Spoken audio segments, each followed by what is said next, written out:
With everything that's going on, unemployment rate is increasing. Major corporations are collapsing. The educational system is collapsing. The world as we know it, it is shifting.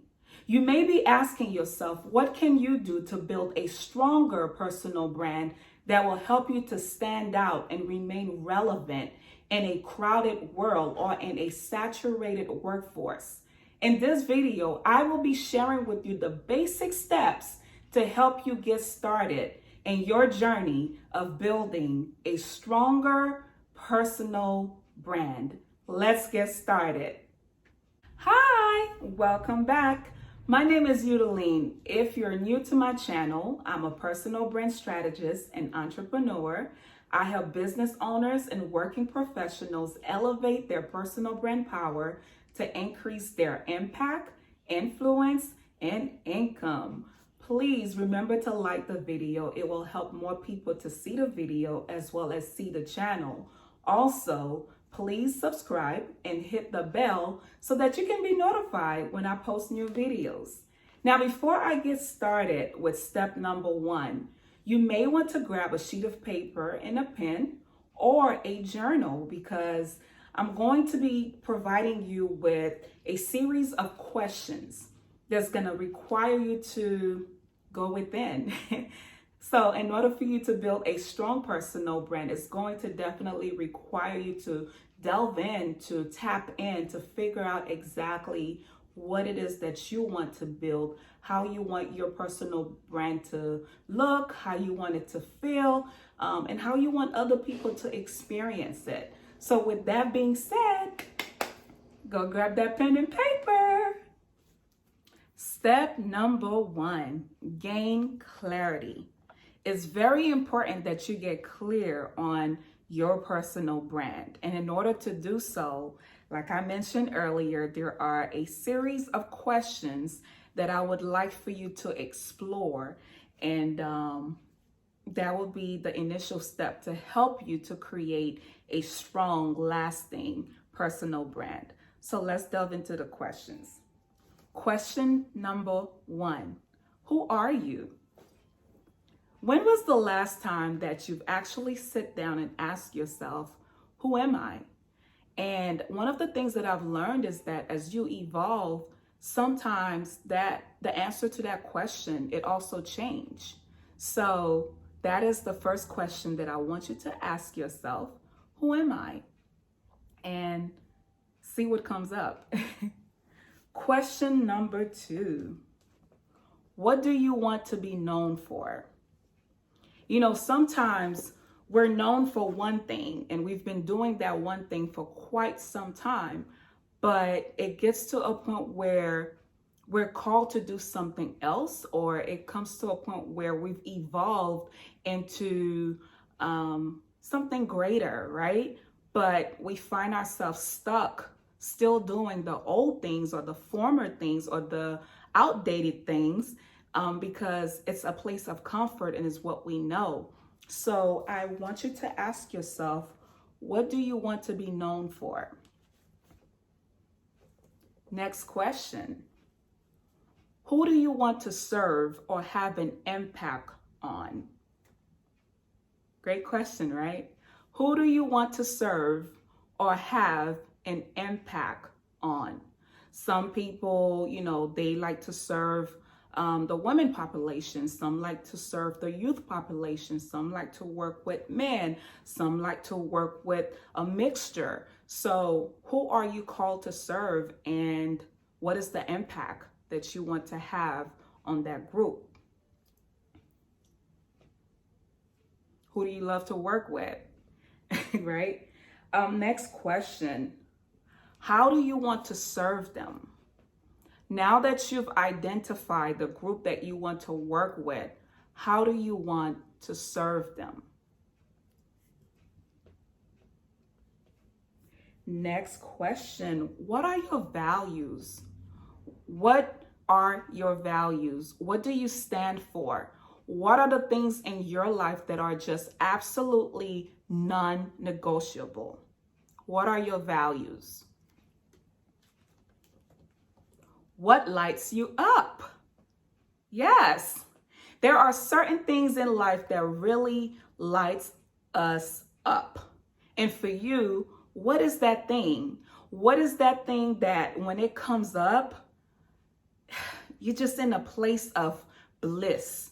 What is that thing when you're doing it, you get so excited? It's like time is no longer a factor.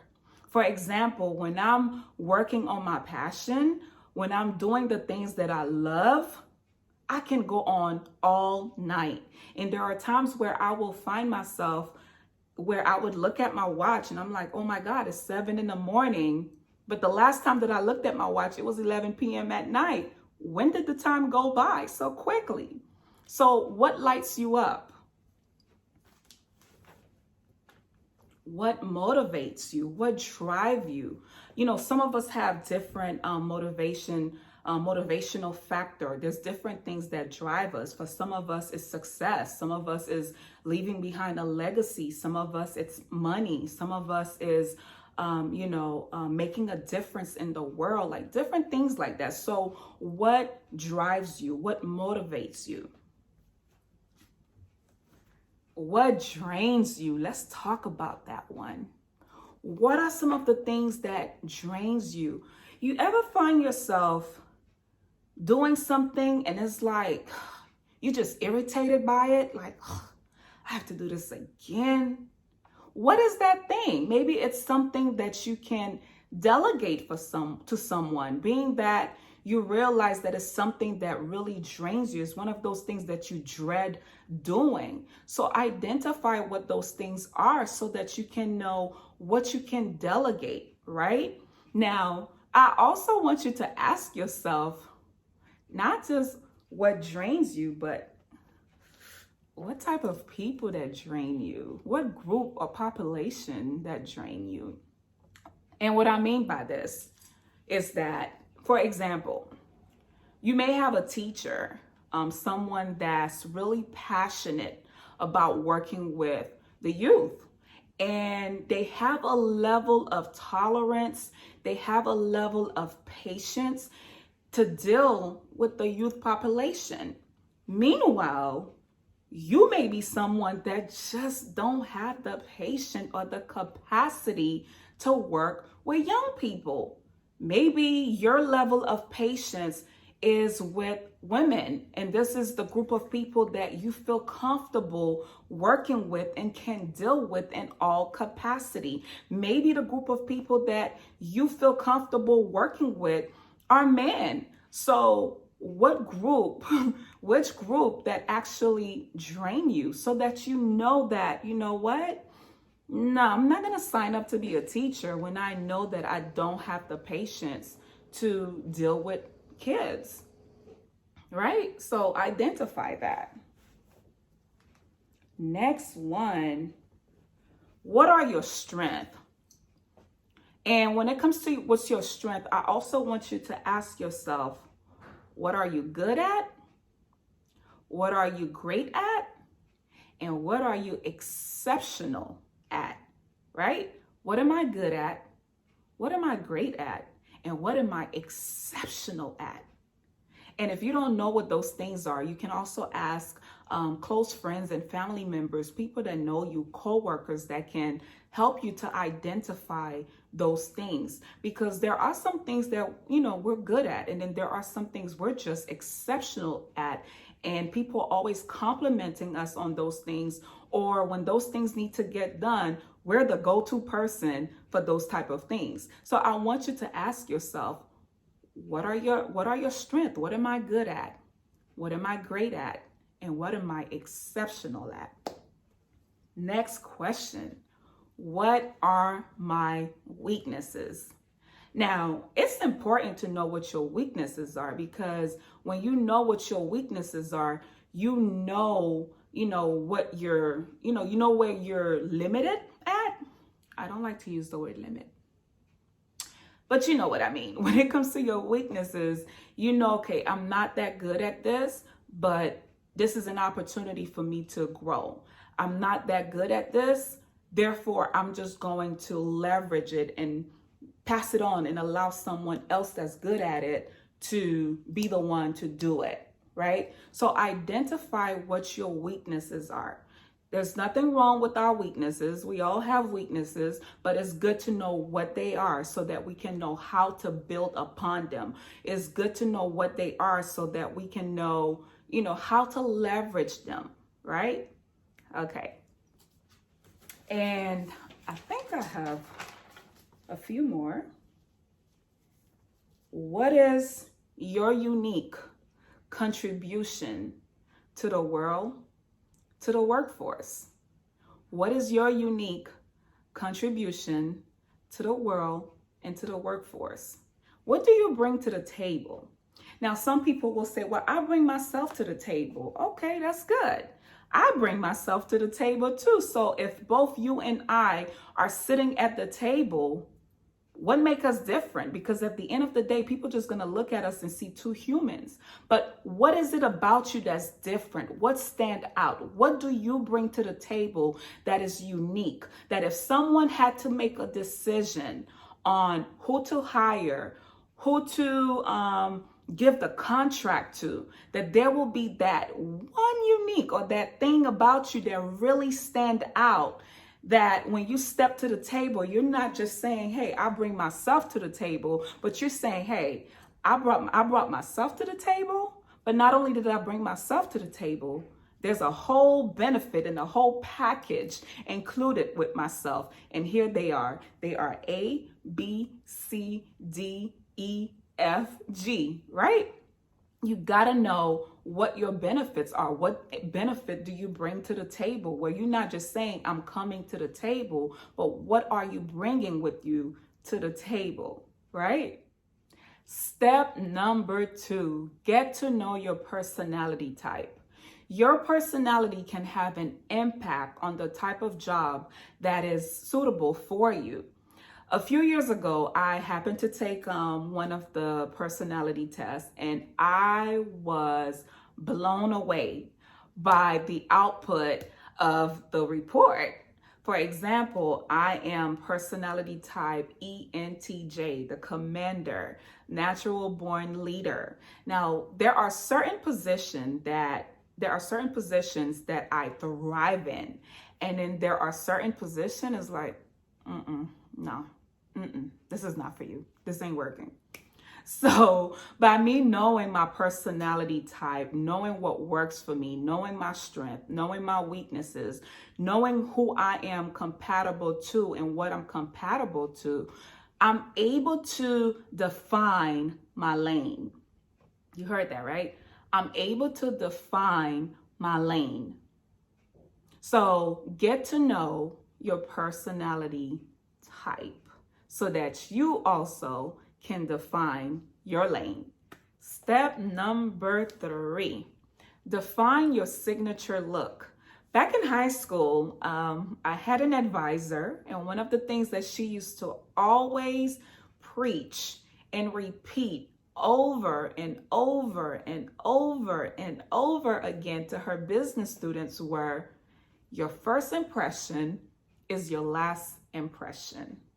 Now, there are times when you do have a chance to make a second impression, but that opportunity may not come to you all the time. So with that being said, work on your appearance. What is your signature appearance? What is the look that when somebody see it, they can automatically, or what is the style that when someone see it, they can automatically tie it to you, to your brand, to your name? For example, my stylist, there are times when she will send me different looks and say, look, this look real nice, but I know that you won't wear it. And she's right, because she knows my signature look. Now, she can inspire me and show me different styles, but there's just certain things when I wear them, I don't know, it's like this super powerful, confident woman just automatically pop out. I mean, she's there. I wear her all the time, but there's just certain looks and certain outfit when I put them on. It's like, baby, look at here. So what is that look for you? What is that look that when you, that outfit, or that when you put it on and you put on your heels or whatever it is that make you feel comfortable, whatever it is, that's that look, that style, that outfit, that when you step out, you just feel like, I own it, you know? So what is that for you? And use that as a way for you to create a lasting impression. You know, your hygiene, take care of yourself, your hair, your nails. Like, I know for me, people know me as this person that's always changing her hair, right? I'm always changing my hairstyle. It's just me. It's a part of me. It's a creative way that I express myself. So what is that for you? What is the appearance, the signature look that make you feel like, I own it. I got this. I own this room. You know, like when you come in, it's just, people just, before you even open your mouth, you just radiate this, I got it, you know, where people just have no choice but to turn around and just look at you. And you could do that whether the look, the signature style for you, whether it's you wearing your yoga pants, whether it's you, you know, wearing your sweats, whatever it is. But what is that signature look for you? Own it. Make it your signature look. Make it that thing that when people see you, they just know that this is you. But just make sure that with that, you know, you take care of your hygiene, you take care of yourself, and you own it. Now that I've shared the initial steps with you, the answers to the questions will help you to build upon the other pillars that's required to create a strong and lasting personal brand. For example, after answering the questions, you will be clear on your target audience, who you want to serve, who you're comfortable working with, who drains you, who doesn't drain you. Also, you will know your values. Maybe you've been doing business with a company and it's been a struggle, and the struggle could easily be because you guys don't share the same core value. Or you could be working in the field and it's just been aggravating and frustrating, and it's simply because the line of work that you're doing is not in alignment or is not compatible or suitable with your personality type. I would love to further assist you with your branding process. Please visit my website at www.youdeline.com. It will be listed in the description below so that you can easily click on it. Feel free to schedule a personal branding strategy session, and I look forward to assisting you in elevating your personal brand power to increase your impact, your influence, and your income. See you at the next video. Don't forget to like and subscribe.